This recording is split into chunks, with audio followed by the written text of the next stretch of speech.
So you are commissioner for disability for Madhya Pradesh state. So right now you are in Goa for the Purple Fest. So what do you have to say about this? सबसे पहले तो मैं बताना चाहूँगा कि यह एक अपने आप में एक अनोखा और एक कहना चाहिए कि एक ऐसी शुरुआत है, एक ऐसे मिशन की शुरुआत है जो गोवा से हो रही है, जिसमें हमारे ऐसे साथी जिनको कोई ना कोई अंग में किसी प्रकार की कमी है, जिनको हम सब दिव्यांगजन के नाम से जानते हैं, उनको उनकी प्रतिभा को उभारने के लिए और उनमें छिपी जो प्रतिभाएं हैं उनको एक मंच पे लाकर सबके सामने प्रदर्शित करने के लिए एक बहुत बड़ा ये मेला यहाँ पर जो आयोजित किया गया है। मैं सबसे पहले तो गोवा सरकार को और यहाँ की कमीशन डिसेबिलिटी को बहुत बहुत बधाई देता हूँ कि उन्होंने इस प्रकार का किया है। और अब यह जो पर्पल फेस्ट है इसके बारे में आप सब ये देख रहे हैं, ये अब पूरे हिंदुस्तान में सभी स्टेट में होने वाला है भविष्य में, और शुरुआत इसकी गोवा से हो रही है। तो एक गोवा इसको क्रेडिट मिलेगा कि गोवा ने इसको शुरुआत किया। और पर्पल रंग, बैंगनी रंग जो है वो दिव्यांगजनों के लिए एक शक्ति का और उनकी समर्था का प्रतीक है।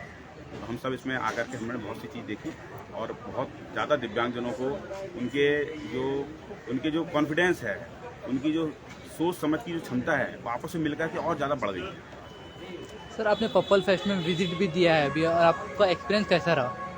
मेरा ज़बरदस्त एक्सपीरियंस है, क्योंकि यहाँ पर जब कल मैंने मंच पे देखा कि एक साथ जो हमारी जो rights of person with disability act की जो 21 टाइप्स ऑफ डिसेबिलिटी है, उसके पूरे डिसेबिलिटीज़ के ब्रांड एम्बेसडर एक साथ पूरे मंच पे थे। वो ऐसा पहली बार हमने देखा कि जब पूरे 21 प्रकार की डिसेबिलिटी के अलग डिसेबिलिटी में जिन्होंने अपना कुछ अचीव किया है, अचीवर्स हैं, वो सारे अचीवर्स यहाँ मंच पर थे पूरे देश भर के। तो ये भी एक बहुत बड़ा था। तो मतलब मेरा अनुभव तो मतलब मैं बयान नहीं कर सकता इस प्रकार की चीज़ें हैं, और जल्द ही हम मध्य प्रदेश में भी इसको करने वाले हैं। सर ये दिव्यांगजन के लिए ये प्लेटफॉर्म बहुत इम्पोर्टेंट रहा है, और ये पब्लिक में जब मैसेज जाता है तो एक अच्छी शुरुआत होती है। तो आप इसको ओवरऑल कैसे देखते हैं?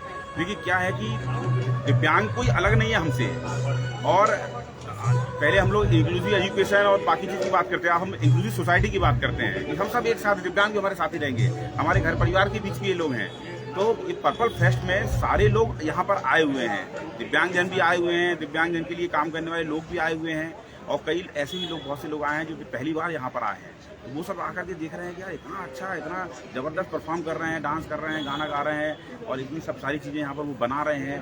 और उनके लिए जो दिव्यांगजनों के लिए क्या क्या एडेप्टेशन हो सकते हैं, हमारे जो भारत सरकार के जितने भी नेशनल इंस्टीट्यूट्स हैं, निपमेड है, निपिड है, निर्तार है, सारे यहाँ पर एक साथ एक प्लेटफॉर्म पे उनका यहाँ पर स्टॉल लगे हुए हैं, और सारे उनके बनाए हुए प्रोडक्ट, उनकी बनाई हुई सब चीज़ें, और कैसे दिव्यांगजनों के लिए पूरे भारत सरकार और स्टेट गवर्नमेंट किस प्रकार से काम कर रही है, कैसे सोसाइटी काम कर रही है, कैसे जो अलग एनजीओ काम कर रहे हैं, वो उसका एक ये बहुत बड़ा मंच है। मैं समझता हूँ कि यह जो पर्पल फेस्ट है ये मील का पत्थर साबित होगा दिव्यांगजनों के लिए, बहुत आगे तक इसको हम उसको लेके जाएंगे। सर आप सक्षम एनजीओ से जो भी एसोसिएटेड हो उसके बारे में बताइए सर, वो डिसेबिलिटी के लिए काम करते हैं। सक्षम जो है वो पूरे देश भर में काम करता है दिव्यांगजनों के लिए, और सक्षम एक पहला ऑर्गेनाइजेशन है जो सभी प्रकार के दिव्यांगों के लिए काम करता है, और दिव्यांगों के साथ साथ जो हमारे सामान्य लोग हैं, जो लोग काम करते हैं, वो लोग मिल करके दिव्यांगों के लिए काम करते हैं। तो ऐसा ऑर्गेनाइजेशन जो पूरे देश भर में काम करता है पहली बार, दूसरा सभी प्रकार की डिसेबिलिटी के लिए काम करता है। नहीं तो एनजीओ जो है किसी न किसी पर्टिकुलर एक डिसेबिलिटी के लिए काम करते हैं, और दिव्यांगजनों का योगदान भारत देश के लिए, राष्ट्र के उत्थान में कैसे हो सकता है, इसको लेकर के भावना से करता है। सक्षम काम सबको लेकर के सक्षम काम करना चाहता है। तो एक अलग सक्षम का थीम है इसको लेकर, जैसे ये पर्पल फेस्ट हो रहा है सबको लेकर, ये जस्ट सक्षम की थीम है। सर पर्पल फेस्टिवल पे आपको पब्लिक के लिए क्या मैसेज होगा? पब्लिक के लिए बस यही मैसेज है कि दिव्यांगजनों को कुछ कम ना समझें, उनमें बहुत योग्यता क्षमता है, और उनको साथ में लेकर के और उनको साथ में लगाएं, और वो भी सामान्य व्यक्ति के जैसे वो काम कर सकते हैं, उनको अवसर दे दें, उनको रोजगार का अवसर दे दें, स्वरोजगार का अवसर दे दें। और रास्ते में जब चलते हो कोई दिव्यांग सामने थोड़ा धीरे चल रहा हो ना, तो एकदम से हॉर्न मार के उसको आगे हटाने की कोशिश मत करो, थोड़ा सा रुक जाओ, थोड़ा धीमे हो जाओ, उसको भी निकलने दो, आप भी निकलो, तो फिर देखोगे कि आनंद आएगा। क्योंकि हम भी आगे चल के जब हमारी एज बढ़ेगी तो हम भी दिव्यांगता की ओर जाएंगे। यहाँ पे एलिम्को के साल में या वयोश्री योजना लागू हुई है, वो हमारे लोगों के लिए लागू हुई। जब हम 70 साल के 75 साल के हो जाएंगे तो हम भी वयोश्री योजना के लाभ लेने यहाँ पे आएंगे।